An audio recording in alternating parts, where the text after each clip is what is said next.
I was 4 when I first started playing the cello.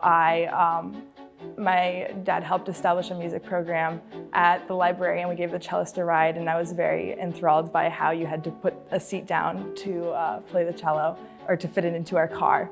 And so I got to sit next to the cello all the way there and started asking my parents for it until finally I was able to persuade them. I study cello. It's a part of a music major where essentially you ended up taking music theory classes and music history classes, and those are in a lecture hall, very similar to the classes that anyone else would take, but it also involves a lot of performance classes like orchestra and chamber music and playing lessons. But actually my favorite part ended up being the music history class, which is where we studied the history of music, in particular the Renaissance. If you think about it, you can't really listen back and hear what sound sounded like the way that archaeologists can excavate an Egyptian tomb or scholars can read Shakespeare's exact words. That just doesn't work with music until the 1870s when we get recorded music. So I ended up, for my senior project, I designed an audio tour that teaches the listener about Western music history.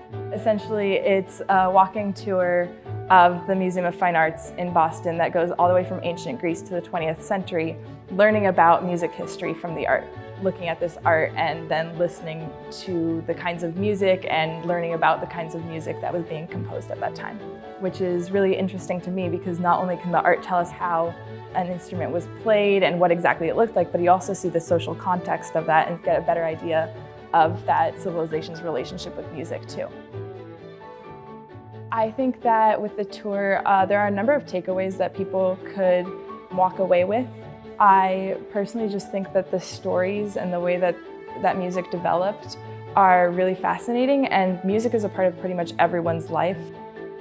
Art history tends to be a little bit more accessible. A lot of people can go to an art museum, but no one really thinks, oh, I'm just going to crack open a music history textbook or something like that. So I really wanted this to be something that anyone could go on the tour and understand and learn about. I first started playing the cello because I heard it in a library. My parents aren't musicians. That's not something that was kind of passed down in my family. It was almost coincidental that it happened. And so I feel like I'm living proof that if people just become exposed to art or to music early on and have that opportunity, they can really run away with it. I would say scholarships completely changed my life. I would not be here today if it weren't for the Trustee Scholarship, and if I had not gone to BU, there are so many things that would be different in my life. I mean, I do feel like I play the music better if I get to learn about the backstory and kind of figure out what kind of story I'm trying to tell with the music.